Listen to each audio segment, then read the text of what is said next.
James, your harness is done. Okay, so you sent us a harness and that one was too far gone.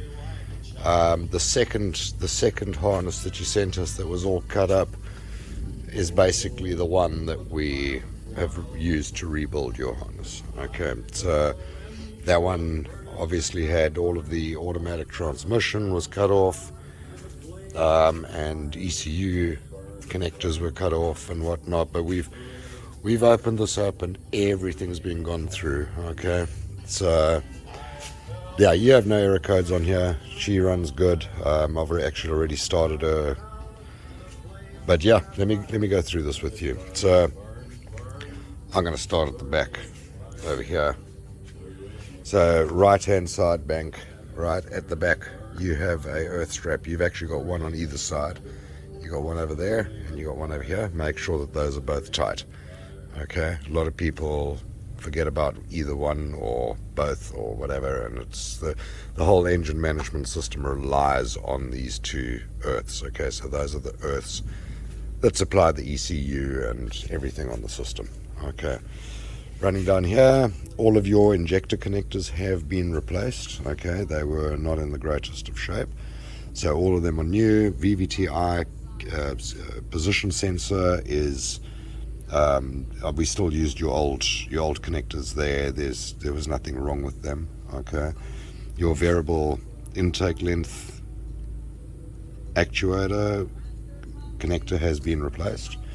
Okay, all of your coil connectors. Unfortunately, this is the one thing with 1UZs is these connectors tend to go bad. They break off on the tabs and whatnot, so generally all of them have to be replaced. Okay, your water temp sensor for your EFI, just underneath that you've got a little stopper plug. You can see over there, you can unscrew that. We've added in this connector. This will be a connector that'll fit a Toyota OEM water temp sensor, and it will screw straight into that hole. Okay, so that is your temperature gauge for your dashboard. This is the correct place to read the temperature of the motor. Okay, a lot of people make a mistake and put it on the radiator and or stuff like that, but that is the right place to take the temperature of the motor. Okay, coming down here, you have a section of harness. There's a T. The first T goes through to a connector for your airflow meter. Okay, we'll go through that. Once I've gone through the harness, I'll put on the airbox and whatnot, and then we'll go through how all of that setup is. Okay, running down here, you've got another T comes out. This is your alternator connector. I haven't plugged it in here because this alternator is off a different motor.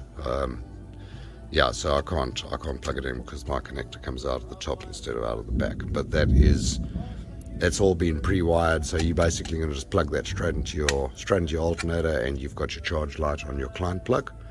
Okay, and then this branch comes out and it goes to your O2 sensor for your right bank. Okay, you running a automatic. So all of that has been reconstructed on your harness. Okay,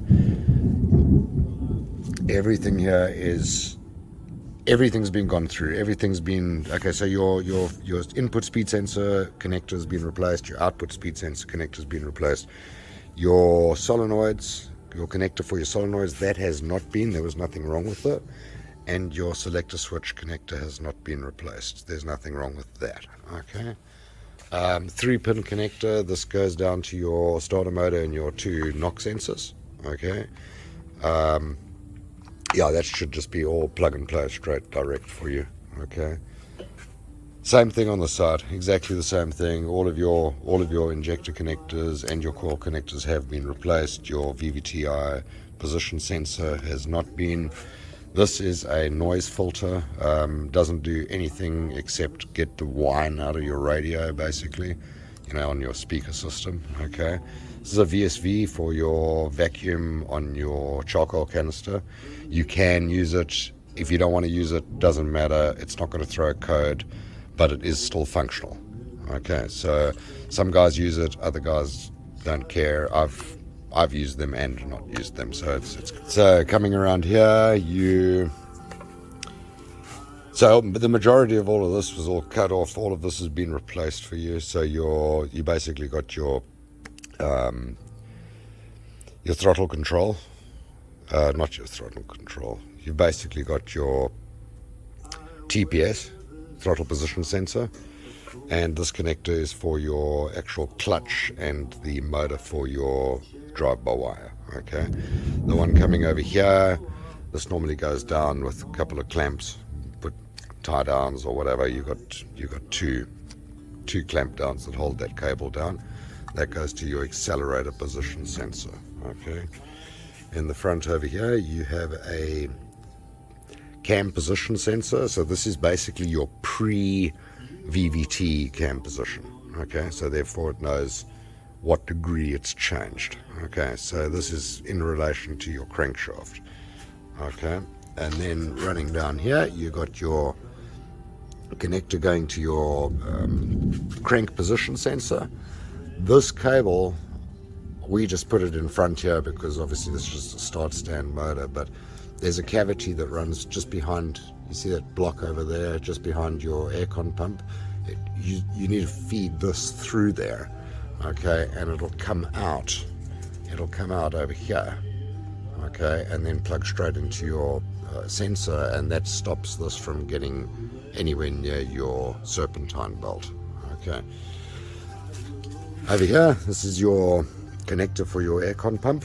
Okay, so there's 3 wires in here. The one is basically a speed sensor, and the other one is for your actual engagement of your clutch. Okay, all of that is in your plant plug. Okay, and then you've got another branch coming down, and that plugs into your oil pressure switch at the back here. Okay, coming out to your ECU, right? So you've got your main harness coming out, you've got a bridge or a T-piece coming out, and that goes down to your fuse block. Okay, in your fuse block, everything has been wired in there for you. So you've got 5 relays, and you've got 6 fuses, being a throttle by wire. Okay, you got your main relay, so you've got a main relay and you've got an ignition relay. You've got two relays for your fuel control. These systems used to run on a fuel pump ECU. It was actually short-lived by Lexus. It was discontinued and went straight back to a relay control via the ECU. So what we've done on this to eliminate the whole, the fuel pump ECU, is we're basically using the one as a priming circuit, which will be controlled via your crank signal, and the second one is controlled via your oil pressure. So if you ever run out of oil pressure, what it'll do is it'll shut down your fuel pump and hopefully save your motor. Over here you got your engine light. That single terminal over there is a ground. We put that in standard in every fuse box.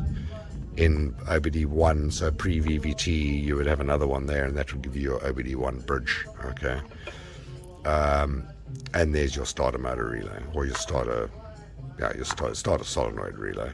Okay, you've got 6 fuses here. You got your injectors and coils. You've got your sensors. You've got your fuel pump. Okay, your ignition circuit, your throttle by wire. All of that's been described on the bottom of the fuse box. So if you ever need any of that as reference, then there it is. Okay. Any questions there, you just give us a shout, but you should have no problems at all. Okay. Running down here, there's your ECU, your other ECU that was serviced by that guy. I don't know who you sent it to, but you sent it in for somebody to service it, and that ECU is dead. Okay, engine light comes on but will not fire. So I can't even connect through a scanner. There seems to be a problem there, maybe on one of the processors or the main processor. There's no communication to the scanner. The actual system comes alive. So not sure what's going on there. I think he's basically bricked it. Anyway, so on yours you're going automatic, so you've got 2 client plugs. This is basically all to do with your transmission. Okay, so we've added in cruise control, and you got all your separate circuits here for park ignition, or park, reverse, neutral, drive, overdrive, 3, 2, and L. Okay, and then those are your cruise control. Okay. On your second one is very, very simple. You've got your fuel, ignition, start, rev counter, temperature gauge, oil light, charge light. Your middle row is part of your OBD2 diagnostics. And your third row is your aircon. So the one is your actual clutch, okay, and the other one is the speed sensor. Speed sensor you don't have to worry about. We just don't like leaving any loose wiring in there. It's basically a system that's way to put in that if your motor's running, your aircon's on, but your pump is not turning, what it would do is disengage the pump so it doesn't break your serpentine belt and then not leave you stranded on the side of the road. That's basically what it is. So don't have to worry about it. It's something that you can just ignore. Okay, but it'll all be in your client pack. Okay, so we give you here's your main connector that you're going to connect to your vehicle. As you can see, you've got a OBD2 connector on there. All of that's been pre-wired. These are the start, ignition, fuel, and your stuff for your gauges. So your rev counter, temperature gauge, charge light, oil light, and then the blue with the white is for your engagement of your air conditioning pump. Okay, that's basically it. This is your second one, and that's all your lights for your park, reverse, neutral, drive, and obviously for your cruise control. Cruise control, very, very easy to set up on the standard system. It's literally 3 wires. So I'll have all of that in your client pack for you. But yeah, what I'll do is I'll put on the airbox and yeah, we'll give her a test run. While the airbox is not on, the one thing I always tell everybody, a lot of people make a mistake with this, your ventilation system on your engine block, okay? So it basically pulls air from your intake pipe, right? Going between your airflow meter and your throttle body. Okay, so it's pulling air. So the air going through that pipe is calculated via the airflow meter. It goes into this valve cover. It goes through the engine block, okay, pulling all of the dirt out of there. Okay, and it goes through a PCV valve over here. And this has a pipe that joins up to the back of your throttle body. Okay. If you block off the one, it's going to create a negative vacuum in the block and it's going to run really badly. Okay. If you leave it open, then obviously the air going into the motor running through your block is not being calculated by the computer and it's going to run badly. Okay, so far better to connect all of that up. Okay, you definitely want to connect all of that up. But yeah, okay, let me get this airbox on for you, and I'll give you a test run. Okay, so I've put on the airbox here. This is the hole that the ventilation valve goes, or the ventilation tube goes onto. Okay, I just blocked it up because obviously it's just a test engine. It runs, I don't know, 10 minutes a week. So yeah, but definitely connected. So if you don't have this, if you're not using this and you're using an aftermarket pipe, just make sure that it goes into the tube around here, okay, and then goes into your valve cover. Okay, airflow meter, you've got what we refer to as a bullet airflow meter. Make sure you get that the right way around. You'll see on the one side it's got like a little cross, like a gun scope kind of thing. Make sure that side is facing your airflow or your air filter side. Okay. Another good way to look at it is in this. You can say that if the flow meter is facing up, the clip must face back. So in other words, your lock clip on it must face backwards. Okay, and that's about it as far as all of that goes. So we'll switch on ignition. That's just my fuel priming. I got to bleed back so when I change motors I don't have fuel spraying everywhere. And we'll start.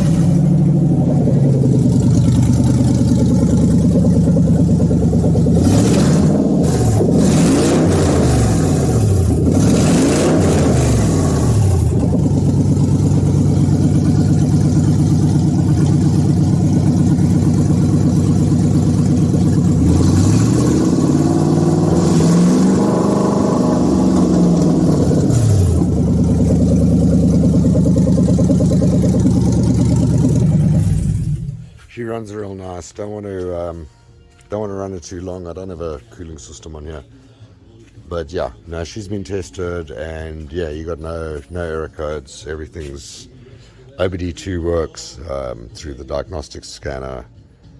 So this is basically the ECU. We actually sold you this ECU originally with the immobilizer off, and then it was serviced. I don't know what that is. It's RMSTK by the looks of it, or some little scribble. But yeah, this thing is not happening. I'd say bricked, but it wasn't damaged through programming. It's damaged through the board. Something on the actual PCB has been damaged. So yeah, I'll return this to you. There's nothing much that you can do with it.